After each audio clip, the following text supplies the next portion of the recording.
खबर हिंदुस्तान के उस बाहुबली की जिसका नाम सुनकर देश के दुश्मनों के दिल दहशत से भर जाते हैं। देश की जानी मानी private sector company Larsen and Toubro ने घोषणा की है कि वह 110 किलो न्यूटन का एक स्वदेशी टर्बोफैन इंजन विकसित करने की योजना बना रही है। शेर दिल लोगों का मुल्क है, शेर दिल लोगों का आज। और यहाँ पे एलएनटी के जो head of aerospace and defence हैं श्री जयंत पाटिल, उन्होंने इसी बात का यहाँ पे जिक्र किया है कि जब भारत घर पे कावेरी इंजन को बना सकता है तो डेफिनेटली हम लोग 110 किलो न्यूटन वाला इंजन हमारे आम का फाइटर जेट्स के लिए भी तैयार कर सकते हैं। देखिए, पिछले 10 साल में मोदी सरकार ने इकोसिस्टम तो तैयार करके दिया है जहां पे प्राइवेट सेक्टर पार्टिसिपेट कर रहा है। यह engine advanced medium combat aircraft के लिए डिजाइन किया जाएगा और यह पूरी तरह भारत में निर्मित होगा। उन्होंने कहा कि अगर इंडिया में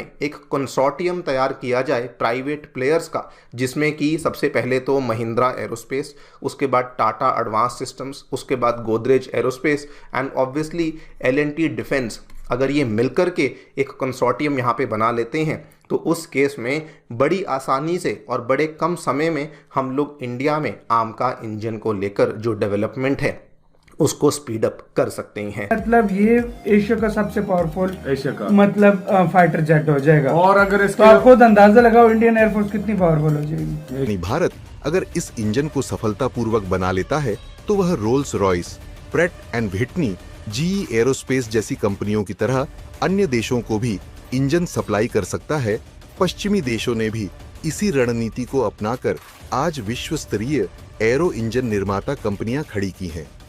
ये वाला जो रोड मैप है जो कि इन्होंने यहाँ पे बताया है, इसके 3 मेजर बेनिफिट्स हैं जो कि इन्होंने खुद ही बताए हैं। पहले तो इन्होंने कहा कि अगर इस पर्टिकुलर रोड मैप को फॉलो करते हैं तो जो डीआरडीओ की जीटीआरई लेबोरेटरी है जो कि अभी तक बहुत सारी लिमिटेशंस को फेस कर रही थी, वो वाली लिमिटेशंस हम फेस नहीं करेंगे। जीटीआरई के पास एक तो रिसोर्सेज की कमी थी और टैलेंट पूल की कमी थी, लेकिन अगर ये 3-4 कंपनियां मिलकर के आ जाएंगी तो ये दोनों कमियां नहीं होंगी। नंबर 2, इन्होंने कहा कि अब ये वाली जो डिफेंस कंपनियां हैं ये कोई छोटी मोटी कंपनियां नहीं रही हैं या फिर ये केवल नाम मात्र की कंपनियां नहीं रही हैं, बल्कि अब ये कंपनियां बहुत ज़्यादा रैपिडली एक्सपैंड कर रही हैं। उदाहरण के तौर पे महिंद्रा एरोस्पेस ने दोस्तों पिछले साल आप देखिए जानी मानी कंपनी एयरबस के साथ टाई अप किया था, बिकॉज अब हम लोग एयरबस के लिए भी पार्ट्स बनाना शुरू कर चुके हैं। सिमिलरली टाटा एडवांस सिस्टम इतना आगे बढ़ चुकी है कि दूसरे देशों को भी अब एक्सपोर्ट करना शुरू कर रही है। मोरक्को के साथ इन्होंने रिसेंटली एक पार्टनरशिप करी है। सिमिलरली गोदरेज एरोस्पेस इंडिया में हाई टेम्परेचर ब्रेजिंग को पायोनियर कर रही है, एक ऐसी टेक्नोलॉजी जो कि हमें किसी भी फाइटर जेट के इंजन में लगे हुए जो ब्लेड्स होते हैं वहां पर जिसका इस्तेमाल होता है। यानी कि ये वाली जो कंपनियां हैं ये ऑलरेडी इन सेक्टर्स में फोरे कर चुकी हैं, डिफेंस इक्विपमेंट्स को बनाने लग चुकी हैं, तो ये भी एक बहुत बड़ा फायदा हमें देगा। एंड नंबर 3 जो कि इन्होंने कहा कि ये सिमिलर स्ट्रैटेजी वेस्टर्न कंट्रीज ने फॉलो करी थी। उन्होंने क्या किया था, भले आप अमेरिका ले लीजिए, भले यूके ले लीजिए, भले फ्रांस ले लीजिए, उन्होंने अपनी अपनी कंपनियों को पूरा सपोर्ट दिया और ये सारी की सारी कंपनियां आज से कुछ 50-60 साल पहले ये सभी केवल प्राइवेट कंपनियां थी जो कि आज की डेट में दुनिया की एरोस्पेस जायंट्स बन चुकी हैं, जो कि आज की डेट में directly government to government deals भी यहाँ पे करवाती हैं। फिर भले आप बोइंग का नाम ले लीजिए, एयरबस का नाम ले लीजिए, Pratt and Whitney, Collins aerospace, ये सारी वही कंपनियां हैं जिनको कि उनकी रिस्पेक्टिव गवर्नमेंट्स के द्वारा सपोर्ट मिली थी। और आज आप देख ही सकते हैं कि वो कैसे केवल उनकी कंट्रीज को ही नहीं बल्कि दूसरे देशों को भी इंजन्स को सप्लाई करने में कितना आगे हैं। और यहीं पर इन्होंने कहा कि अब तो दोस्तों हमारा कावेरी इंजन तैयार हो ही चुका है, उसी फाउंडेशन के बेसिस पर हम लोगों को आगे बढ़ना चाहिए। इनके शब्द भी आप देख सकते हैं। इन्होंने कहा the Kaveri has now provided a base to develop a new engine entirely in the country. Kaveri के बारे में आपको बता दूं, इसमें ये बिल्कुल दो राय नहीं है कि समय लगा बनने में। ऑलमोस्ट 38 to 39 ईयर्स लग गए, 2000 करोड़ से ज़्यादा का यहाँ पे फंड भी लग गया, लेकिन दोस्तों अभी फाइनली हमारी सरकार के द्वारा कावेरी इंजन का जो अप्रूवल है वो यहाँ पे मिल चुका है और अब तो ये भी यहाँ पे तय हो चुका है कि जो DRDO का घातक प्रोजेक्ट है उसमें भी हम लोग इसी कावेरी इंजन का इस्तेमाल करने वाले हैं। फाइनली जब इन्होंने चैलेंजेस का यहाँ पे जिक्र किया तो कहा कि अगर 110 किलो न्यूटन का इंजन बनाना है तो कम से कम 15,000 से लेके 20,000 करोड़ तक की रिक्वायरमेंट होगी। लेकिन यहीं पर इन्होंने कहा कि अगर एक कंसोर्टियम तैयार किया जाएगा, जस्ट जिसका जिक्र हमने पहले भी किया, तो जैसे यूरोपियन कंट्रीज के द्वारा यूरोजेट का EJ200 तैयार किया गया है, बिल्कुल उन्हीं लाइंस पे जो इंडिया का एरो इंजन है वो भी यहाँ पे तैयार किया जा सकता है।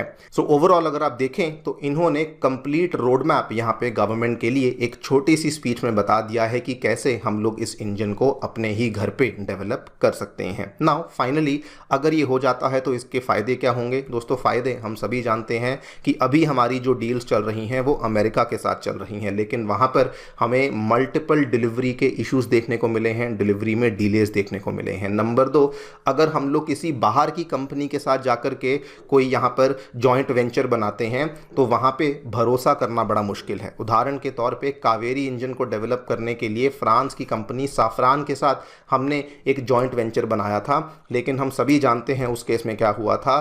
कावेरी इंजन में फ्रांस ने दोस्तों अल्टीमेटली ट्रांसफर ऑफ टेक्नोलॉजी करने से मना कर दिया, IP राइट्स देने से मना कर दिया था। एंड इसीलिए कहा गया है कि हमें कंसोर्टियम घर पे ही बनाना चाहिए, बाहर के कंट्रीज के ऊपर डिपेंडेंट नहीं होना चाहिए। अगर ये वाकई में हो जाता है, this will be a game changer and a revolutionary step for India. नमस्कार दोस्तों, भारत जेट इंजन निर्माण में एक नया इतिहास रचने की तैयारी कर रहा है।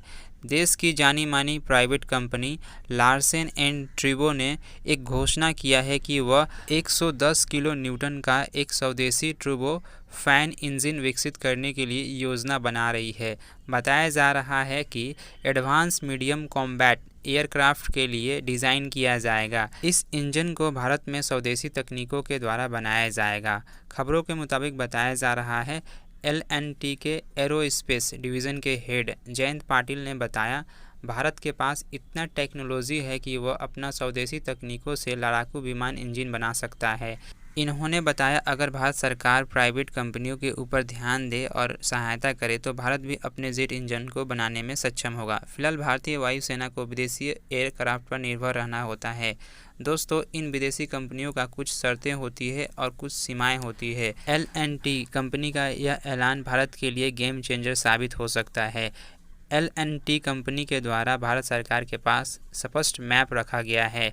भारत मेकिंग इंडिया प्रोजेक्ट के तहत अपने ज़रूरतमंद हथियारों, ड्रोन, हेलीकॉप्टर, मिसाइलों को स्वदेशी तकनीकों के माध्यम से बनाते जा रहा है। भारत तेज़ी से आत्मनिर्भर की ओर बढ़ रहा है। दोस्तों, वीडियो अच्छी लगी है तो वीडियो को लाइक, चैनल को सब्सक्राइब करना ना भूलें। मिलते हैं नेक्स्ट वीडियो में।